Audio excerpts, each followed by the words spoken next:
Hey guys, I am so excited to be making this video. I have been looking forward to making this video.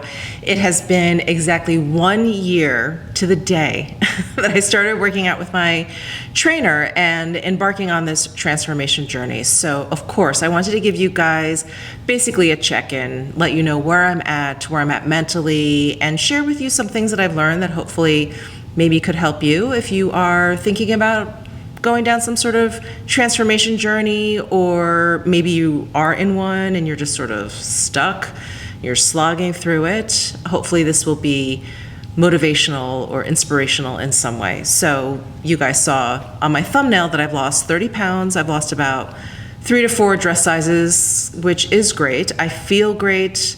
I don't think I've ever felt this healthy, and I'm just, I don't say this very often, and this is another thing that I'm trying to change, but I'm very proud of myself. This has been a lot of hard work, and not even physically, but mentally, it's been a lot of hard work. So I did slightly exaggerate my weight loss just purely for the thumbnail because 30 was a nice round number, but I've officially, shall we say, lost about 27 pounds. I mean, who knows? By the time you see this, it could be 30 pounds.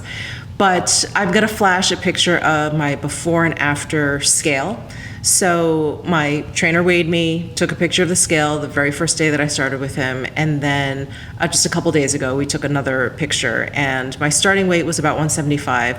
My end weight is about 148. And I've lost weight before. I've lost a lot of weight before. I've done the whole, weight gain diet, lose weight, gain the weight back. I've done that cycle 1,000 times like the rest of us. I know I'm not special or unique in that way. This is a struggle I think we all deal with, unfortunately. But this is the first time I feel like I have done it correctly. I've done it in the right way. I've done it in the way that has felt good, instead of it feeling like a punishment, instead of it feeling like I'm just starving myself or whatever the case is, or running a gazillion miles to work off that cheeseburger or whatever I ate. This has actually felt very, very good, and I feel very powerful. I feel very empowered, and I would not have been able to have predicted that this is how I would have felt at the 1 year mark. When I first started with my trainer and I looked at the meal plan, and I was going through it or whatever, I really thought I was going to feel very deprived, but I don't at all. And it's just been really amazing. This journey has been really, really amazing. And so I wanted to share with you, what I've been doing. So I've been doing a lot of resistance training, a lot of, lifting of heavy weights, and been eating a diet prescribed by my trainer in accordance with my activity. When I started with him, I was seeing my trainer twice a week, and then I was going to the gym maybe once or twice without him. But I was still doing, and I am still doing Pilates, but I was doing Pilates twice a week, and I was doing a treadmill class at least once a week as well. So the 2 days with the trainer, that was kind of a lot. Like if I was going more, it was because Pilates was canceled for whatever reason, or the treadmill class was canceled for whatever reason. I thought, okay, well, I'll just go to the gym and do some weights. That's how I started the year out. That has transformed a lot because the gym that I was taking the treadmill class at, they closed. Unfortunately, I miss it, but I haven't been taking treadmill classes. And I've gone down to 1 day a week of Pilates. And in fact, I was just there. I just got home from Pilates instead of 2 days a week. And now I'm working out with my trainer 3 days a week, and I'm going once or twice without him. So I am going 4 or 5 times a week, and then I've got Pilates once. And then every day I try and walk for an hour. It's been difficult because of how hot it is, but I am proud to say that I've gotten out there at least, most of the time. Most of the days I get out there and I walk. And there's so much talk about is walking, exercise? Is it good enough or whatever? For me right now, it is good enough. I do want to incorporate some more cardio in, more high intensity cardio, sprinting, maybe do some interval training. But I have come off of a lot of years of doing a lot of long distance running, and it really just wasn't serving me anymore. I have recurring injuries that just keep popping up. And they don't necessarily keep me from like walking per se, but I wouldn't go to the gym. I wouldn't be able to lift as heavy. And I thought, this is really hindering my progress in other areas that I really want to make progress in. My trainer was like, you can walk. He's like, if running is not good for you, which it can not be good for you for some people, of course, depends on your body and how you've taken care of yourself, which I didn't when I was doing a lot of running. He really suggested, he was like really pushing me actually. He's like, just walk. And so I was running for like a half hour after my workouts, it would be about 3 miles. And now I'm just walking for an hour, which is about 4 miles. And I feel good. It feels good. But like I said, I need to get some more high intensity cardio in there. We'll layer that in eventually. This is a lifelong journey, so I'm in no rush. But that's basically what I'm doing in terms of activity. So 4 to 5 days a week of heavy lifting, 1 day a week of Pilates, and then I'm trying every day to walk for an hour. So that's my regimen, my physical activity regimen. It's a commitment. I would not say start, if you've never done weight training, I would not start with 4 to 5 days. I mean, you can, but you definitely want to start then with a trainer or someone. You just don't want to hurt yourself, basically. You don't want to hurt yourself when you start down a journey like this, because that can really derail you. And then in terms of eating, my caloric intake is somewhere between, and for a normal day, somewhere between 1,200 and 1,400 calories. And those calories are split amongst, it depends, about 5 meals a day. And, I've tried a lot of things. I've tried a lot of different diets. I've tried a lot of different philosophies regarding eating. And what I mean by that is like intermittent fasting. I tried that. What happens for me personally is I get so hungry that I make very, very poor food choices. So, the intermittent fasting thing for me just didn't work. It didn't work for me. It's great for some people, absolutely, but it just didn't work for me. And, how I react to being hungry. And it's something, my relationship with food is definitely something that I've been working on, which we'll talk about in just a second. But so smaller meals, a lot more during the day has really, really benefited me because I never get to the point where I'm starving. I just eat when I'm supposed to. So I eat when I wake up, I eat after I work out, I eat at 12, I eat at 3, and then I eat at 6, and then that's it. I could bore you with the specifics of what I'm eating, but it's basically, lean protein first, a lot of vegetables, carbs on those days that I am working out, so, kind of before and after I work out. Not a lot of carbs on days that I'm not working out. I do some Greek yogurt. I do some fruits, some blueberries generally. But I want to emphasize that your diet, it really should be in relation to what you're doing in terms of activity. And this was something that I never, ever understood or wanted to understand, because when I was younger, I thought, well, if I'm working out, I want to eat whatever I want. The idea of doing both at the same time was too much. I couldn't imagine working out and then just eating a salad or something like that. To me, back then felt like torture. But I've slowly come to realize that if I don't do them in tandem, I'm not fueling the activity that I'm doing properly. And then all I'm doing every time I eat whatever I want, mostly junk food, I'm just derailing myself every single time. So, this is the first time that I've done both in tandem. This is definitely something that I've learned, that like working out versus training is very, very different. Because what I was doing before was I was working out. I was going to the gym. I was running on the treadmill. I was doing some, light weights or whatever. I was working out. But I wasn't training, and training for me is where I'll see the most progress and where I'll see the most change, and I'll be able to reach a goal that way. And that is, for me, working out with a trainer, being able to track what I'm doing at the gym, and also eating in accordance to my activity and best fueling that activity. So it's really been a mental shift for me. Like I've really had to rethink everything that I've always thought about in terms of food and eating and exercise and working out and calories and all that kind of stuff. So I definitely, urge you guys to take on the idea of training versus just working out, especially if you're trying to get somewhere. If you're just trying to maintain, maybe working out is just fine.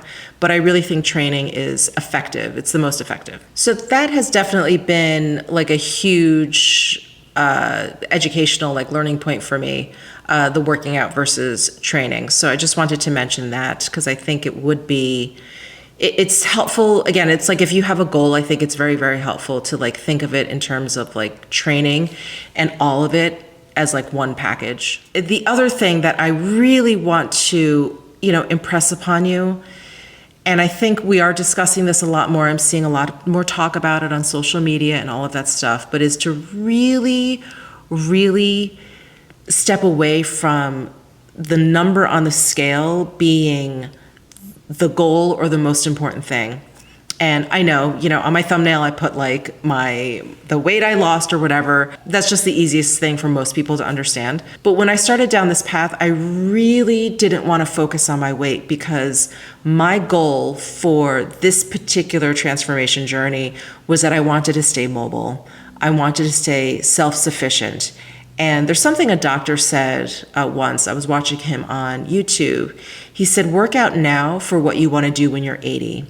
And that really resonated with me. I thought, yes, that's exactly it. I don't ever, no matter how old I get, I never want to get to the point where I have to depend on a machine, an escalator that I can't walk upstairs, a walker because I can't even walk, or someone to help me get off the ground. I can't stand up on my own. I don't ever want that to happen. And so that was really my impetus behind starting this transformation journey. Is probably because I was turning 50 at the time. I'm going to be turning 51 next month. And you really start to see, I know to some of you, 50 probably sounds ancient, but to a lot of you out there, I know 50 is not old. It is not old at all. I would never, ever say that I'm old or whatever. Aside from joking, I would never say I don't consider myself old. I don't feel old.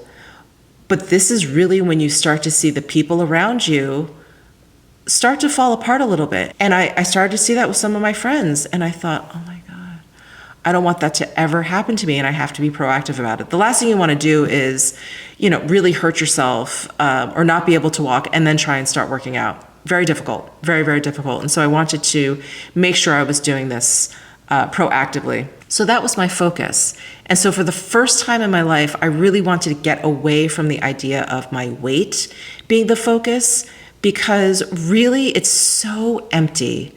I weighed 175 pounds starting. And what is it if I said I wanted to lose 25 pounds and I got to 150? Well, I probably would have just, dieted like crazy, gone running, hurt myself probably in the meantime, and really punished myself, really struggled, really had a hard time, losing that weight. And, when you embark on just wanting to lose weight, what you're losing most likely is water and muscle, especially at my age and especially for female. You lose so much muscle. Naturally, you're just losing muscle. As each day goes by, you're just losing more and more muscle mass. And so I thought, okay, I can't think about weight. I don't want that to be the focus. I think it's also really unhealthy. It derails me very quickly, and I have a story about that. But I really wanted to focus on strength. And of course, the more I read about it, the more I started to research it. It's, heavy resistance training is really where it's at. It helps with bone density, it helps with your metabolic rate, it helps with, staving off disease, all those things. And so I was like, that's what I'm going to focus on. I'm going to focus on my strength. I want to focus on things like being able to, lift more, progress in my weightlifting, which I have, which I'm really excited about. And it's really been, like I said, just so educational.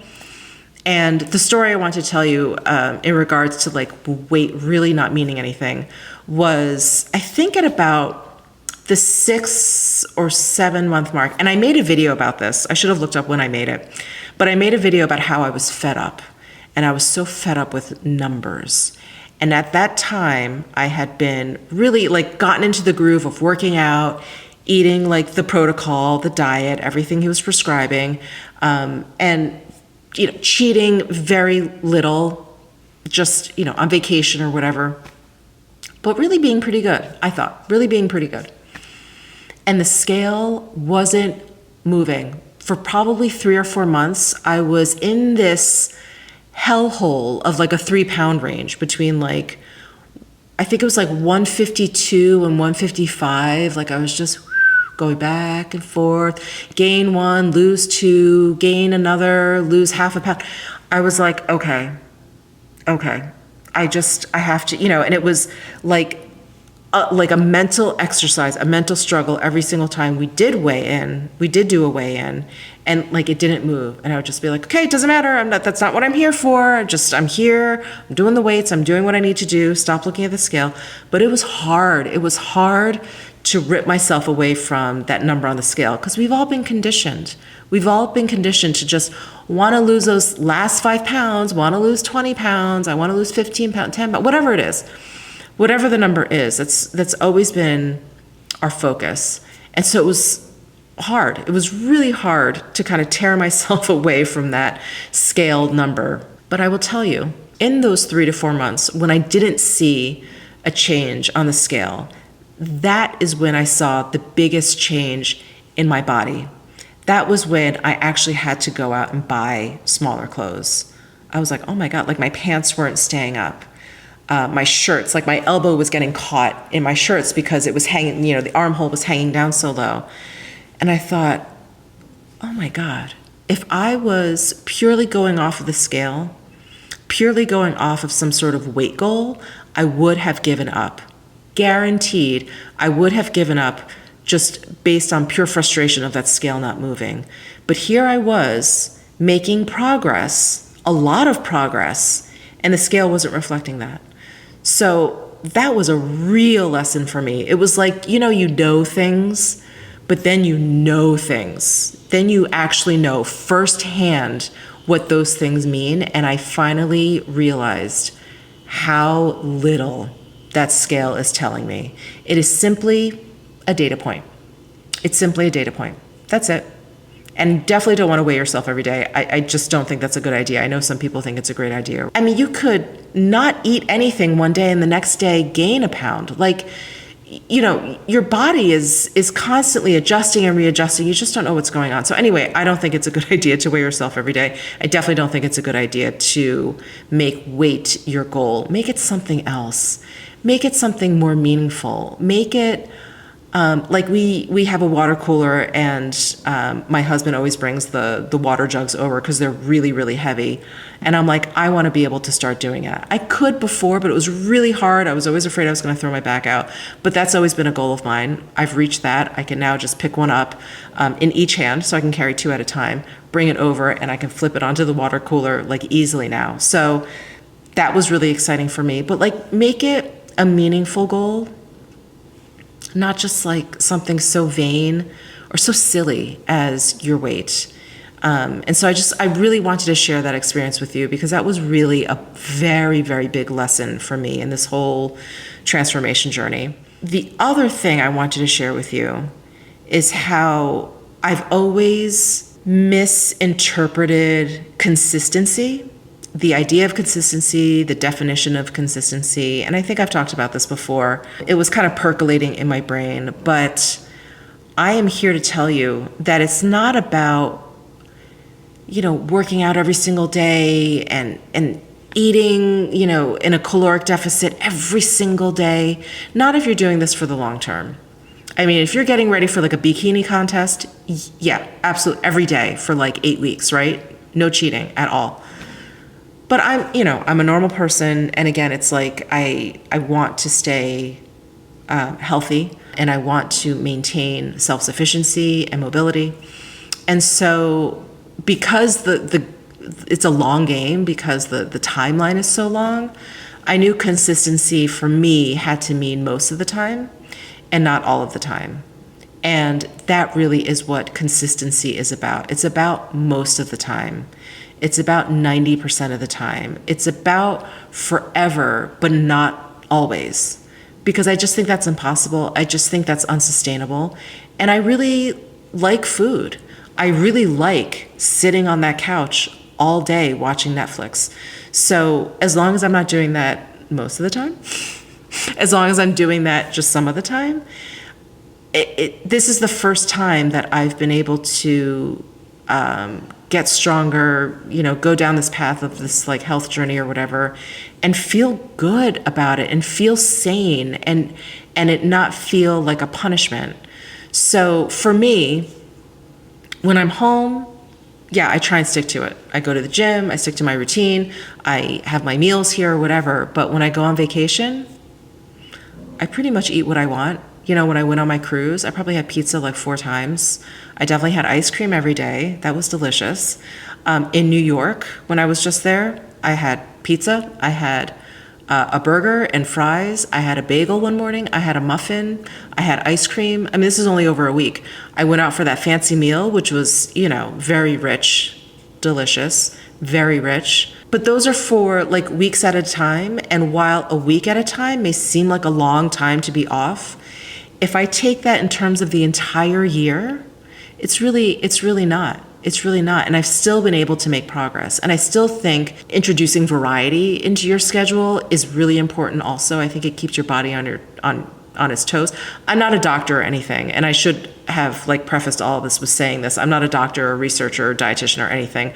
I am not qualified to talk about what foods do to your body or anything like that. I'm just talking about my experience. But I do feel like when I come back from vacation and I've eaten pretty much whatever I want, my body's pretty much the same. I can get back to the gym. I can get back to the food, my diet protocol or whatever very easily. It's been really, really refreshing just letting go of that concept that consistency is most of the time and not all of the time.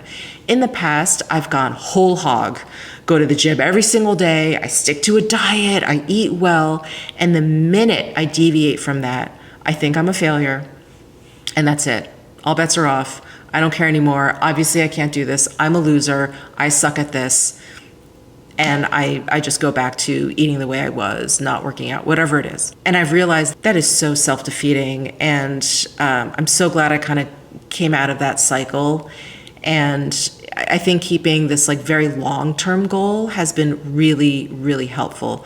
When you keep these like very short-term goals, like your weight, or like I'm going to go to the gym every single day. It's like as soon as, there's deviation from that, you kind of stop. You just kind of give up. So again, back to like setting a meaningful goal is so important. And consistency is so important. I mean, yeah, everyone talks about how consistency is so important. I really misunderstood it. And that was really to my detriment. So those are a couple things that I've learned. I also want to talk a little bit about food.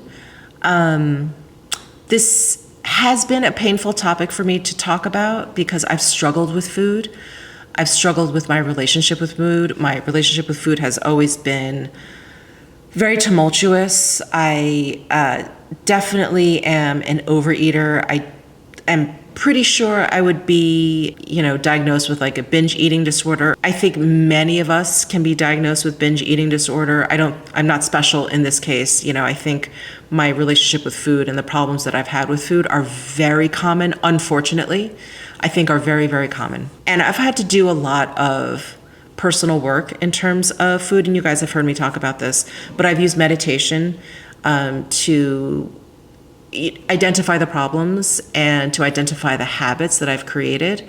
Because at the end of the day, like we could sit there and diagnose and talk about and, just go on and on about like why we overeat and what we've gone through in our lives and this and that and blah, blah, blah, blah. I think it's important to identify those things. But at the end of the day, what you've developed are just really, really bad habits. Now, what you do whenever you're stressed or you're in a bad mood or you're in a good mood, whatever it is, now you go for food. And that's me. It's food for me was like a mood stabilizer. If I was really happy, I ate. If I was really sad, I ate. If I was stressed out, I ate. It was to bring me back to center. And I had to get away from that. And so I've used meditation to really kind of break out of those habits. And I'll leave a link down below to the book that I read, and then there's an associated meditation to that. I definitely recommend reading the book, because if you just jump into the meditation, you don't know what you're doing, because there's a lot, I think people think meditation is just like sitting there and like oming and like chilling out. I do meditation to change, and those are very, very mentally active meditations.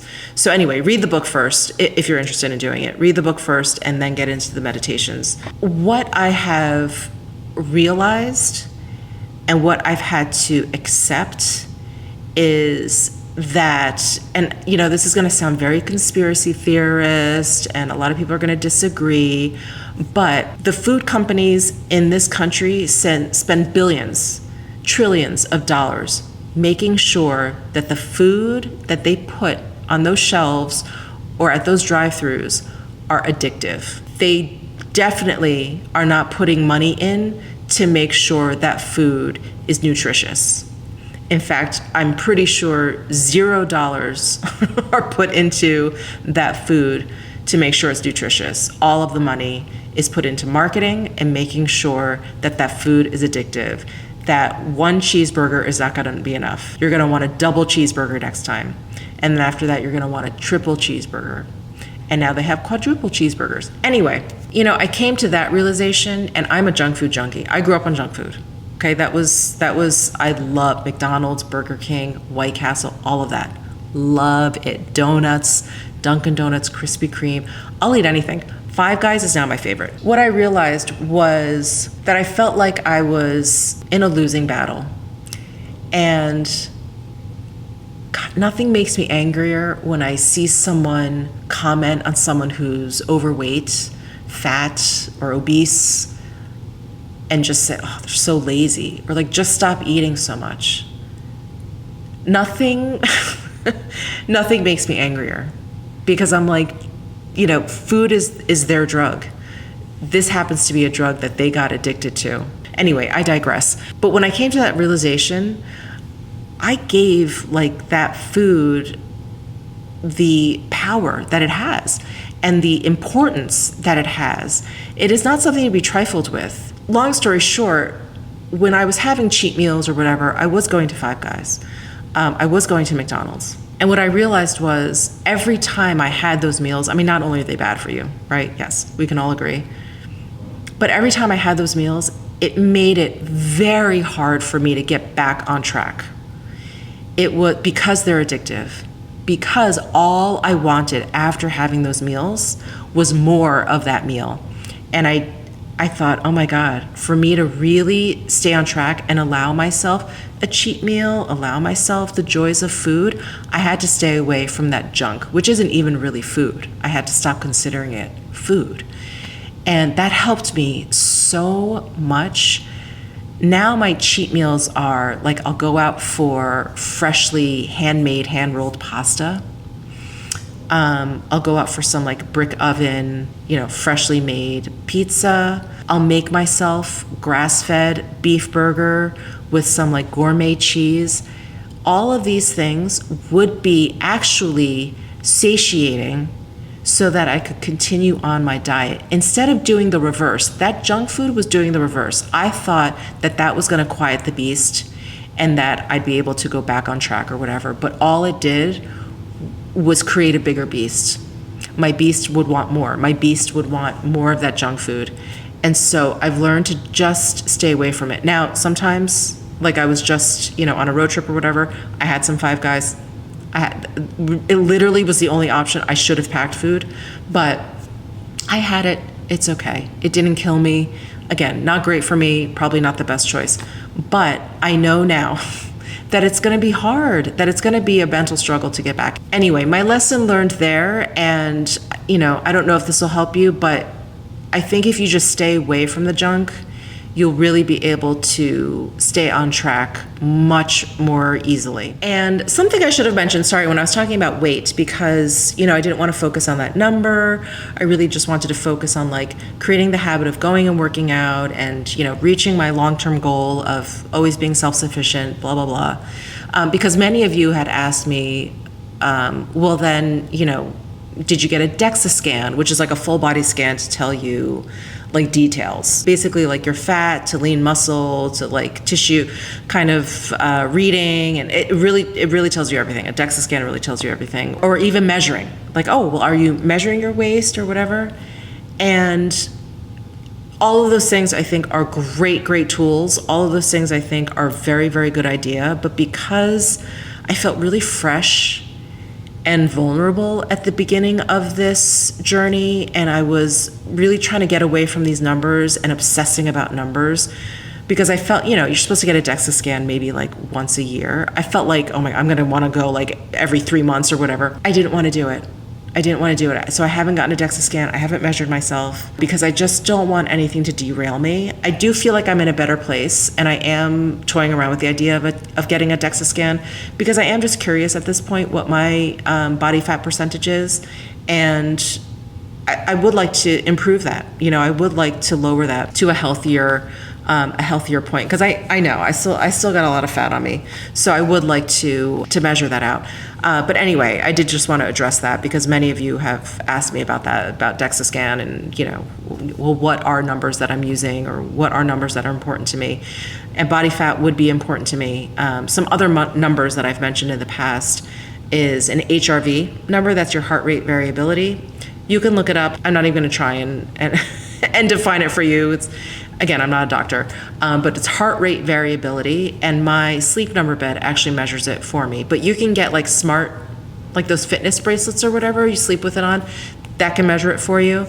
And mine has risen. My average HRV is now 71, and when I started it was 58, and the higher the better, by the way. And yeah, my quality of sleep has gotten better, and so yeah, I'm really excited about that. I'm really happy with those numbers. So those are the ones that I'm trying to like focus on, not weight. I made some notes here, so I'm referring to my iPad because there are some things that I definitely wanted to, touch upon. Of course, I don't want this to drag on for too long. Sorry, I do think I've been filming for quite some time. Tracking your food is really important, and it's something, you guys, I resisted so hard. I was like, I don't want to do that. That really like blah, blah, blah. It's the same thing as like budgeting for me, like budgeting your money. I didn't want to do that. That's like, ugh, like what a drag. No one wants to do that. But if you don't track your food, much like if you don't track your money, if you don't track your food, you have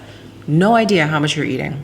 You definitely can't eyeball it, because our eyeballs really are wrong. Our eyeballs are very wrong. So really get into weighing out your food, measuring out your food, and like just watch all of those moments where you are not conscious of your snacking, of your grabbing a couple things here and there, because those things really add up. And track them. If you do that, track it, and you'll see a handful of almonds, a couple of blueberries. I'm gonna just pour out my egg whites instead of really measuring it out. I mean, you could really be adding on like another 200 calories, easy like that. So yeah, definitely track your food. I hated doing it. There's a lot of things I hated when I started this journey, for sure. Chicken breast being one of them. And now I don't mind. It's part of the journey for me. The other thing I want to mention is sleep. How important sleep is. I mean, I'm not a doctor, so I'm not going to go on and on about like what happens to your body when you don't get good sleep. I think we all know, we all experience it. You basically just feel like shit. You feel like shit when you're not well rested. But what I've noticed is not only am I tired, not only can I not focus, I can't concentrate, I'm foggy, I'm cranky, but I make really poor food choices when I'm tired. And I don't know if it's because my body needs some fast energy to perk up, because I really want carbs and sugar when I'm tired, when I haven't had enough sleep, when I haven't had a good night's rest. It's hard. And if you're just starting out on this journey and it's hard enough, if you don't have your sleep right, you're just making it harder for yourself. Get your sleep straight. Get a sleep mask, an eye mask, a sound machine, earplugs, lavender oil, one of those special neck pillows, whatever it is you need to do to try and get like a solid night's rest really, really try and do it. Close your shades, start dimming lights before you go to bed, whatever it is. I thankfully am a pretty good sleeper, but it's not every night. Some nights I definitely am tossing and turning. And the next day it's tough. I don't want to work out. I want donuts, like whatever it is. I'm laughing at myself because that literally is what I look like. Just try and get your sleep in order. You'll just help yourself if you can. So I think that's all I wanted to share with you. Let me know what you're thinking down below in the comment section. Let's start a healthy conversation. Definitely subscribe down below if you're interested in how I'm doing. I'm definitely going to be doing some check-ins. I'm not turning this channel into a fitness channel. I'm not qualified to talk about fitness in any way, but I do want to keep you guys abreast of where I'm at mentally, where I'm at physically. I'm just 1 year in. This by no means is like the end of my journey. This is really just the beginning. And my trainer actually said that to me. He was like, how do you feel? We were talking about it or whatever. And he's like, I don't know if this is going to sound crazy to you, but he's like, but this is just the beginning. He's like, 1 year may sound like a lot, but it really isn't. It really isn't if you think about like literally rechanging like the composition of your body, like literally growing muscle, losing fat is really an undertaking. So, when he said that actually made me feel better. I wasn't discouraged. I was like, okay, good. We're just going to keep going. We're just going to keep going. So anyway, like I said, leave some comments down below. Let's get the conversation going. And thank you guys always for your support. It has meant so much, especially on those darker days. Your support and you watching and, your kind comments and everything have been so welcome. So welcome. So thank you so much. And I will see you guys in my next video.